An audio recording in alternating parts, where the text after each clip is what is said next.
오늘은 조금 특별한 주제를 다뤄볼까 합니다. 어느 작은 양로원에서 할머니가 돌아가셨습니다. 간호사들이 조촐한 할머니의 짐을 정리하다가 그녀가 쓴 시를 발견하게 되었습니다.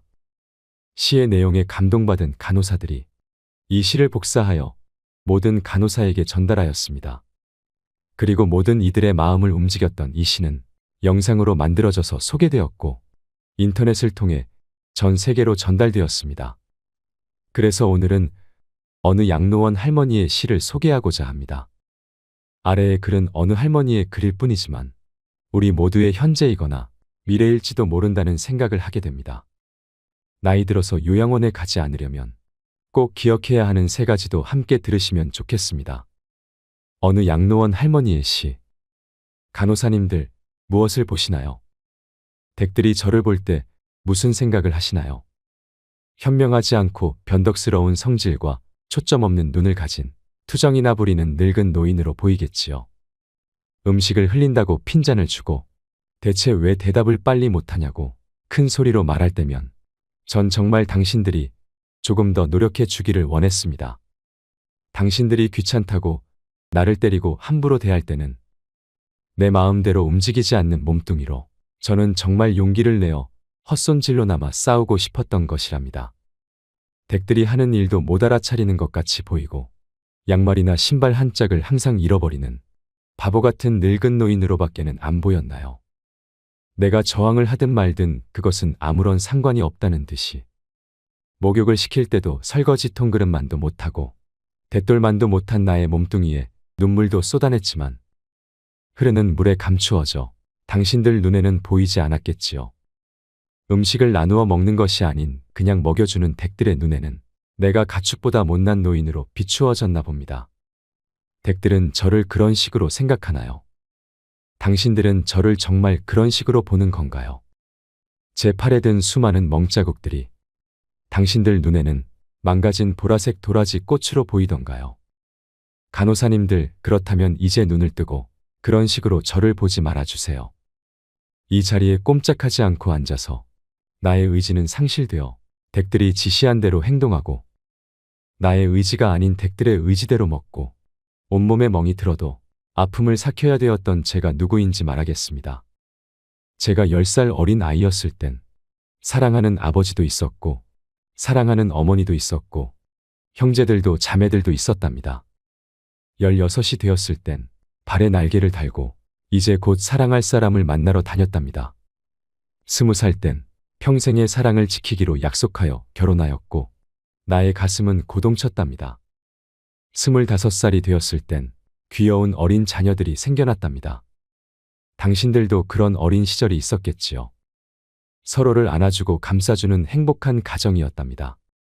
30살이 되었을 땐 어리기만 했던 자녀들이 성장하는 모습을 바라보며 우리 부부는 무엇과도 바꿀 수 없는 행복을 느꼈답니다. 지금 이 순간이 영원했으면 좋겠다. 이보다도 더 좋을 수는 없겠다 생각했습니다. 40살이 되었을 땐 어리기만 했던 아들, 딸들이 성장해서 집을 떠나게 되었지만 남편은 제 곁에 있어 슬프지 않았답니다. 50살이 되었을 땐 제 자식들은 직장에서 일을 하고 손주를 제 무릎에 안겨주었습니다. 그때 비로소 인생의 맛을 다시 느끼는 제 자신을 알게 되었답니다. 마침내 어두운 날들이 찾아와 내 옆에 있던 이가 먼저 하늘로 떠나게 되면서 앞으로의 삶을 생각해보니 두려운 마음에 몸이 오싹해졌답니다.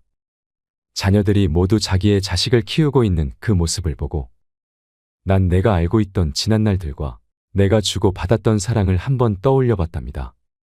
저는 이제 늙은이가 되었는데 참으로 우습게도 늙은이를 바보처럼 보이게 만드는 것들을 보면서 세월은 참으로 잔인한 것 같다는 생각도 해봤답니다.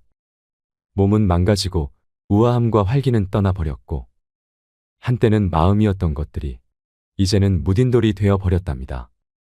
시체와도 같은 이 늙은이 속에는 아직도 어린애 같은 마음은 살아있어 가끔씩은 다 망가진 이 가슴도 부풀어 오르는 때가 있답니다.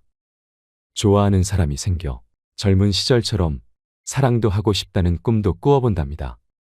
즐거웠던 일들을 기억해보고 고통스러웠던 일들도 떠올려보면서 저는 지금 다시 한번 용기를 내어 삶을 사랑하며 살아가려 합니다. 너무 짧고 빨리 지나간 지난 날들을 생각하면서 영원한 것은 아무것도 없다는 엄연한 현실을 받아들이기로 했답니다. 이제 사람들이여 눈을 떠보십시오. 투정이나 불의는 늙은이로 보지 말고 좀 더 자세히 나를 봐주세요. 당신의 아버지는 아니나 아버지일 수도 있고 당신이 어머니는 아니나 어머니일 수도 있습니다. 그냥 가축에게 모이를 주듯 하지 마세요. 그냥 먹고 싶습니다. 멍들게 하지 마세요. 가슴속에 멍을 안고 떠나지 않게 해주세요. 사는 동안의 하나뿐인 나의 간절한 소망입니다. 이 글을 보니 무슨 생각이 드시나요? 인간은 태어났다가 생로병사를 거치며 결국은 죽습니다. 대자연의 섭리 속에서 펼쳐지는 한편의 드라마와도 같은 인생사에서 지금 우리는 어디를 향해 가고 있을까요? 시대적 고려장이라고 불리우는 요양원의 현실이 이렇다는 것이 적나라하게 표현된 내용에 공감을 하면서도 어쩐지 애잔한 마음이 남습니다. 남의 일이 아닌 바로 나에게도 다가오고 있는 길이라는 현실에 씁쓸함도 느껴집니다. 우리는 왜 요양병원에 가야 하는가? 우리는 왜 요양병원에 보내야 하는가? 우리는 왜 요양병원을 끊을 수 없는가? 요양병원과 요양원이 과연 누구를 위해 존재하는 것일까 생각해 보셨나요? 이것은 시대의 흐름에 따라 필요하게 되었고, 현재는 없어서는 안 될 산업이 되어 버렸습니다. 그곳은 정말 병원일까요? 사실은 모두가 알고 있습니다. 죽기 직전까지의 시간을 최대한 버티는 곳이라고 말이죠. 모든 자식들이 그런 것은 아니겠지만, 늙은 부모가 귀찮아서 돈 몇 푼이면 해결된다는 아니란 생각에 요양원으로 보내지는 노부모들이 많아지고 있습니다. 그때 부모님의 슬픈 얼굴을 자세히 들여다보는 자식들이 얼마나 될까요? 애써 외면하고 모른 척 해야 하는 현실에 자식들의 가슴도 무너지는 경우가 많을 것입니다. 똑바로 쳐다보지 못하는 자식들의 면전에서 부모는 애써 슬픔을 보이지 않으려 굳어만 가는 얼굴에 미소를 띄웁니다. 나는 걱정하지 말고 잘 살라는 부모의 말 한마디가 팍팍한 현실을 살아가는 우리들의 가슴에 얼마나 와닿을 수 있을까요? 지금 한국의 사회는 진짜 많이 특이한 구조입니다. 정말 기형적인 구조가 되고 있습니다. 왜냐하면 아이를 낳지 않습니다. 그리고 결혼도 정말 많이 안 합니다. 결혼을 하고도 아이를 안 낳는 부부들도 많지요. 한 집에 아이가 한 명도 안 되는 구조입니다. 노인층은 급속도로 많아지는데 새로 태어난 사람들은 없지요. 그럼 지금 30, 40대의 사람들은 20년 뒤 60살이 되었을 때 70대, 80대의 부모들을 부양해야 합니다. 그래서 이제는 노인이 노인을 부양해야 하는 시대라고도 할 수 있습니다. 스틸라이프라는 영화를 보면 주인공이 거두어들이는 시체들 대부분이 고독사입니다. 공무원이 직접 처리를 해서 장례를 치러줍니다. 그리고 그 장례식에는 아무도 참석하지 않지요. 아픈 부모를 자식들은 돌보지 않고 찾아오지도 않습니다. 전혀 본 적도 없고 친분도 없지만 나라의 녹을 받고 살아가는 공무원이기에 해야 하는 일입니다. 그렇게 삶과 죽음에 대해서 깊게 성찰을 하게 되는 작품입니다. 이 영화 속의 이야기가 이제는 우리 현실과 괴리가 있다고 느껴지지는 않습니다. 지금의 50, 60년대생 혹은 그 이전에 태어난 부모님들은 정말 많은 고생을 하셨을 겁니다. 아마 상상도 하기 힘들 정도로 엄청난 고생을 하셨을 거라 생각을 합니다. 과거에는 요양병원, 요양원 이런 게 별로 없었습니다. 그럼 부모님이 편찮으면 자식이 다 했을 겁니다. 아니면 시집온 며느리가 도맡아 해야 하는 상황도 많았습니다. 그렇게 수십 년을 살다 보면 내 나이가 60이 되는 거죠. 이 얼마나 비참한 인생인가요? 이제는 세상이 바뀌어서 인식도 많이 달라지고 굳이 힘들게 부양하지 않아도 된다고 생각을 하는 사람들도 많아졌지만 막상 보내려고 하면 여러 가지 문제들이 봉착하게 됩니다. 그만큼 쉽지 않은 결정인 것은 자명합니다. 요즘에는 요양병원과 요양원에 많이 보냅니다. 먼저 요양병원의 간병비는 장기요양보험의 대상이 아니기 때문에 환자나 간병인이 100% 본인 부담을 해야 합니다. 예를 들어 한 병실에 6명이 입원해 있다면 40만 원씩 거두면 총 240만 원이 됩니다. 그럼 간병인이 240만 원의 월급을 가져가는 거죠. 일반적인 요양병원에 입원을 시키면 법정 본인 부담금이라는 게 있습니다. 그게 보통 60만 원 정도가 되는데 기저귀 비용 등을 더하면 110만 원 정도는 잡아야 합니다. 시설이 좋은 곳은 간병비를 80만 원까지도 받습니다. 병원마다 차등이 있지만 110만 원이 최소한의 금액이라는 거죠. 그리고 시설 운영이 잘 되지 않는 곳은 시설의 질을 높이려고는 하지 않고 간병비를 낮추는 것에만 혈안인 경우가 많습니다. 그런 곳은 보내놓고도 기분이 찜찜합니다. 시설 투자나 서비스 질에 대해서는 노력이 없고 환자 유치에만 심혈을 기울이는 곳에 입원해 있으면 좋은 게 별로 없습니다. 그래서 가격이 합리적이면서 좋은 요양병원을 찾기란 하늘의 별 따기라는 것입니다. 두 번째로 요양원은 만 65세 이상이 되어야 가능합니다. 그리고 등급도 나뉘어져 있습니다. 그리고 상주하는 의사도 없습니다. 의사가 없는 게 정말 크지요. 실제로도 요양원에 입소한 어르신들 중에서는 큰 문제가 있음에도 불구하고 제때 치료를 받지 못하는 경우도 많이 있습니다. 그래서 사회적 문제가 된 경우들도 많습니다. 국비 지원이 된다고 하지만 그게 얼마나 질이 좋은 서비스를 제공할까요? 실제로 지금 요양원의 구조는 인력이 부족해서 혼자서 20명, 30명을 보는 시스템이라고도 합니다. 상대적으로 지원이 많은 국공립 요양시설은 들어가기도 어렵습니다. 지금 당장 입주되기를 해도 4년을 기다려야 합니다. 우리나라 요양원의 현실은 그냥 지나간 뉴스들만 봐도 별로 좋지 않다는 인식을 가지게 됩니다. 불과 이틀 전에 이런 기사가 났습니다. 요양원 입소 한 달 만에 멀쩡하던 아버지가 반송장이 되었다고요. 대형 병원을 찾아가 보니 요양원에서 밥을 억지로 먹이는 과정에서 흡인성 폐렴이 왔고 약물 과다 복용으로 신장 기능이 약화됐을 뿐만 아니라 영양 결핍과 탈수 증세까지 와서 중환자실 입원이 불가피하다는 설명이 돌아왔다고 합니다. 그런데 요양원 측에서는 우리가 오히려 난폭행동을 견뎠다고 말합니다. 모든 요양원과 요양사분들이 그렇다는 것은 아니지만 요양시설에 부모님을 보낸 수많은 보호자들이 혹시 내가 선택한 요양원은 아닌지 걱정할 수밖에 없는 기사이지요. 요양원은 종신형을 받은 죄수를 가두는 감옥이 아닙니다. 그런데 한국의 요양원은 꼭 감옥 같다고 말씀하시는 분들이 많습니다. 보건복지부가 발표한 현황에 따르면 시설 내 학대 건수가 급속도로 증가하는 추세라고 합니다. 죽음마저도 두렵고 비참하게 만드는 이 현실이 너무도 안타까울 뿐입니다. 그래서 노인분들도 이런 기사들을 많이 접하면서 요양시설에 일단 들어간다는 것 자체가 내가 죽으러 가는구나 라고 생각하게 됩니다. 인생의 끝자락에서 모든 것과의 이별을 준비해야 함을 알면서도 자식에게 버림받는 느낌을 받는 분들도 많습니다. 실제로 자신들이 감당하기 싫고 힘드니까 시설에 보내는 것은 부정할 수 없는 사실일 것입니다. 물론 자식에게 좋은 부모가 아니었다면 결정은 더욱 뻔할 것입니다. 그런데 한번 생각해 보세요. 아무리 좋은 호텔에 가도 우리 집만한 곳이 없다고 느끼는 것이 사람 마음입니다. 내가 아무리 돈이 많아서 최상급, 최고급 요양시설에 들어간다고 해도 내 집에 오고 싶은 마음이 당연할 것입니다. 익숙한 환경과 익숙한 사람들이 있는 곳이 제일 좋다는 것입니다. 어떻게 죽을지 준비를 하는 것도 나이가 들면 자연스럽게 생각을 해볼 문제라고 생각합니다. 만약 이 모든 것이 거스를 수 없는 시대의 흐름이라면 막연하게 걱정만 하고 있기보다는 노후를 행복하게 보낼 준비를 내가 직접 해야 하지 않을까요? 나이 들어 요양원에 가지 않고 독립하여 노후를 건강하게 보내려면 이것 세 가지만 기억하시면 좋겠습니다. 첫째는 육체적 독립입니다. 노후에 요양원에 가지 않고 다른 사람에게 의존하지 않으려면 육체적인 면에서 독립할 수 있는 능력을 갖추는 것이 가장 중요합니다. 건강 수명을 늘려야 하는 것입니다. 이를 위해서는 먼저 기초 체력을 유지하는 것이 매우 중요합니다. 기초 체력을 유지하려면 먼저 근력 운동을 하셔야 합니다. 나이가 들어갈수록 걷지 않으면 걷고 싶어도 못 걷게 된다는 말이 있습니다. 누우면 죽고 서면 산다는 말도 있지요.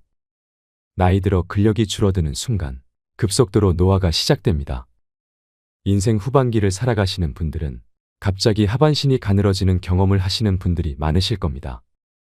일찍 골다공증이 찾아오는 경우도 있고 허리나 어깨가 굽거나 상체가 앞으로 기우는 경우를 겪게 됩니다. 무릎도 온전히 피지 못하고 구부러진 상태로 굳어버리게 되는데요.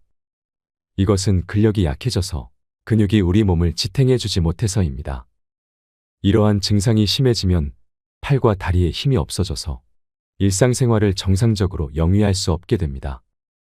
노후에 다른 사람에게 의존하지 않고 독립적인 삶을 살려면 근력을 유지하는 것이 그 무엇보다도 중요합니다. 아령을 들고 발 뒤꿈치를 들었다 내렸다 하거나 다리를 어깨 넓이로 벌리고 서서 무릎 높이까지 앉았다 서기를 한다거나 또는 누워서 윗몸 일으키기를 하는 등 꾸준히 근력 운동을 해보시길 바랍니다.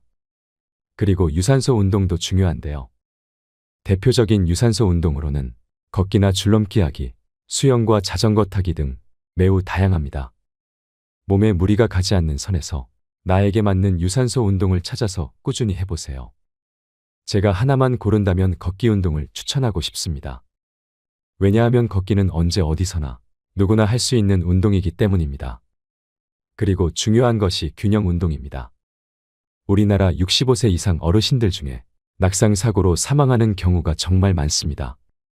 사고 사망 원인 중 2위가 낙상 사고라고 하는데요. 많은 전문가들이 낙상 사고를 막기 위해서 균형 운동의 중요성을 강조하고 있습니다. 제일 간편하고 확실한 방법은 한 발로 서기 운동입니다. 한 발로 서기는 균형 감각을 익히기에도 효과가 있고 혼자 어디서나 할 수 있다는 장점이 있습니다. 먼저 두 눈을 감고 오른발로 섭니다. 그리고 왼발은 무릎을 45도 구부린 채 지면에서 15cm 정도 높이로 듭니다. 두 손은 허리에 대면 됩니다. 쉬운 것 같아도 눈을 감고 한 발로 서면 우리가 몇 초 동안이나 버틸 수 있을까요? 한번 해보시면 상당히 어렵다는 것을 알 수 있습니다. 실제로 한 발 서기를 해보면 앞뒤 양옆으로 몸이 이리저리 흔들리고 얼마 지나지 않아서 다리가 뻐근해집니다. 그만큼 평소에 쓰지 않던 근육을 많이 사용하기 때문이지요. 꾸준히 하시면 균형 감각도 향상되면서 한 발로 서서 버티는 시간도 늘어납니다. 둘째는 정신적 독립입니다. 나이 들어서 정신적으로 독립하기 위해서는 무엇이 필요할까요? 가장 중요한 것은 치매에 걸리지 않고 우울증에 걸리지 않는 것입니다. 먼저 치매에 걸리지 않으려면 어떻게 해야 할까요? 아직 치매 백신은 개발되지 않았고 치매를 치료하는 약도 없습니다. 지금까지 개발된 치매 약은 치매 악화를 지연시키는 효과만 있을 뿐입니다. 그래서 우리가 치매 예방을 위해서 할 수 있는 것은 생활 습관을 바꾸고 식생활을 개선하는 것이 최선입니다. 쉽게 실천할 수 있는 생활 습관으로 음식을 꼭꼭 씹어 먹는 습관을 기르셔야 합니다. 우리가 음식을 씹으면 그것만으로도 뇌의 혈류량을 증가시켜 뇌를 활성화시킵니다. 잘 씹는 습관이 치매를 예방해주는 효과가 있는 것이지요. 껌을 자주 씹는 것도 도움이 될 수 있습니다. 그리고 일기를 쓰는 습관도 길러보세요. 치매 환자들에게는 한 가지 특징이 있습니다. 치매 초기에는 장기 기억은 잘 회상하면서도 단기 기억은 잘 기억해내지 못하는 것입니다. 그 이유는 단기 기억을 만들어내는 기관인 해마라는 부위가 망가졌거나 기능이 떨어지기 때문입니다. 이를 막으려면 매일 일기를 쓰는 것이 좋습니다. 일기를 쓰면서 생각을 떠올리면 그것이 해마에 자극을 주어 해마의 기능이 퇴화되는 것을 막고 더 나아가서는 향상시키기까지 한다고 전문가들은 이야기합니다. 그리고 새로운 일에 도전하고 머리를 많이 쓰는 생활 습관을 들이세요. 뇌는 자극을 먹고 산다고 할 만큼 끊임없는 자극을 원합니다. 자극 중에서도 뇌가 가장 좋아하는 자극은 바로 새로운 자극입니다. 뇌가 환호하는 자극이 될 수 있는 것을 많이 경험해 보세요. 예를 들면 새로운 악기를 연주하는 것을 배운다거나 새로운 요리법을 배운다거나 새로운 노래나 춤 등을 배우는 것이 모두 뇌를 건강하게 만드는 방법이 됩니다. 낯선 곳으로 여행을 떠나는 것도 좋고 한 번도 가보지 않은 낯선 길을 가는 것도 뇌에 신선한 자극이 되어 활기 넘치게 합니다. 또한 사회활동에 적극 참여하는 생활 습관도 만들어 보세요. 되도록이면 젊었을 때처럼 여러 사람들과 자주 만나 어울리는 것이 치매 예방에 큰 도움이 됩니다. 여러 사람들과 만나 대화하고 다양한 사회 활동을 같이 하는 것이 뇌에 좋은 자극을 줍니다. 집에서 혼자 머무르는 것이 바로 치매로 가는 지름길이라는 것을 잊지 마시길 바랍니다. 그리고 늘 웃으며 즐겁게 생활하세요. 전문가들은 웃으면 뇌가 젊어진다고 말합니다. 왜 그럴까요? 웃음은 좌뇌와 우뇌를 같이 자극하고 얼굴 근육의 움직임을 통해 뇌 회로를 활성화시키기 때문이라고 합니다. 우리가 기분이 좋으면 뇌의 혈류가 활발하게 흐르고 이로 인해 의욕이 넘치며 몸에 활력이 돌게 됩니다. 웃음의 효과가 참 대단하지요. 그런데 우리 뇌는 특이한 점이 있습니다. 그것은 바로 뇌는 진짜 웃음과 가짜 웃음을 구분하지 못한다는 점입니다. 그래서 웃기지 않아도 억지로라도 웃으면 진짜 웃음의 효과가 있다고 합니다. 그러니 오늘부터는 억지로라도 많이 웃으시기 바랍니다. 다음은 우울증에 대해서 말씀드리겠습니다. 나이 들어서 정신적 독립을 하는데 방해되는 것 중 하나가 바로 우울증입니다.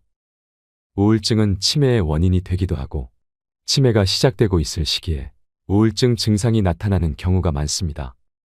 이러한 이유 때문에 노인성 우울증과 치매를 구분하기 힘든 경우가 참 많습니다.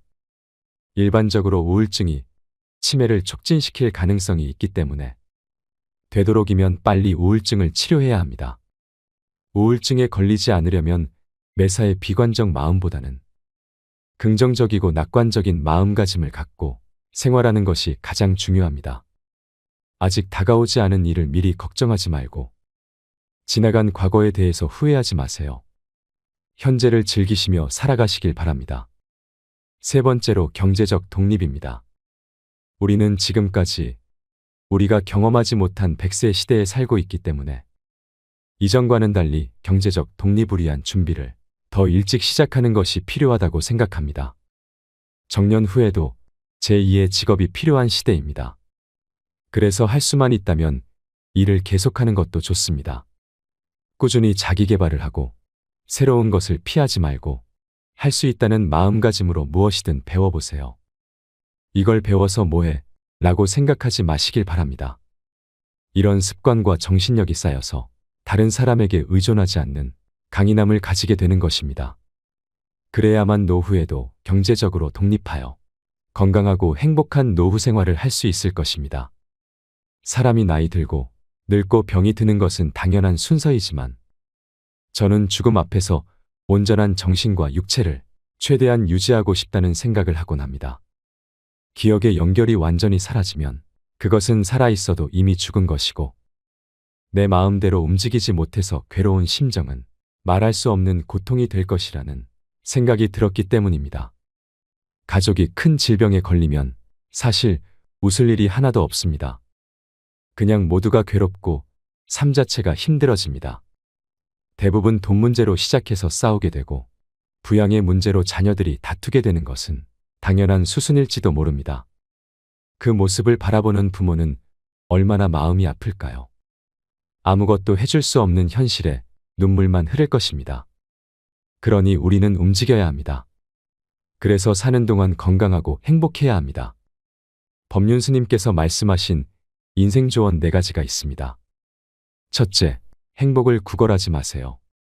남이 어떻게 나오느냐에 따라서 행복과 불행이 결정된다는 것은 내 인생의 칼자루를 남이 들고 있는 것이나 마찬가지이기 때문입니다. 남이 어떻게 하든 나는 아무 문제 없다는 중심을 잡고 당찬 마음으로 내 인생을 살아가세요. 둘째, 모르면 물어서 알면 되고 틀리면 고치면 되고 잘못했으면 뉘우치면 됩니다. 이것이 어떤 조건에서도 주눅들지 않고 내가 내 인생의 주인공으로 살아가는 방법입니다. 이런 자세로 인생을 살면 겁날 것이 없습니다. 셋째, 인생에는 정답이 없습니다. 우리 모두는 각자 자기가 선택한 대로 살다가 갈 뿐입니다. 어떤 선택을 하느냐가 중요한 것이 아니고 어떤 선택을 했든 그에 따른 책임을 지면 됩니다. 넷째, 잘 산 인생은 높은 자리에 오르고 성공한 것이 아니라 내일 죽어도 여한이 없는 삶입니다. 누구나 죽는다는 것을 알고 있지만 마치 영원히 살 것처럼 오늘 하루를 허투루 보냅니다. 그러니 최선을 다하는 하루하루를 쌓아나가서 죽는 날 여한을 남기지 마시길 바랍니다. 내가 했던 모든 것이 나의 미래입니다. 오늘 알려드린 노후를 잘 보내기 위한 3가지. 육체적 독립, 정신적 독립, 경제적 독립을 꼭 기억하시길 바랍니다. 살아있을 때 누릴 수 있는 행복을 누리세요. 이상으로 인생 철학이었습니다. 철학이 있는 당신의 삶을 응원합니다.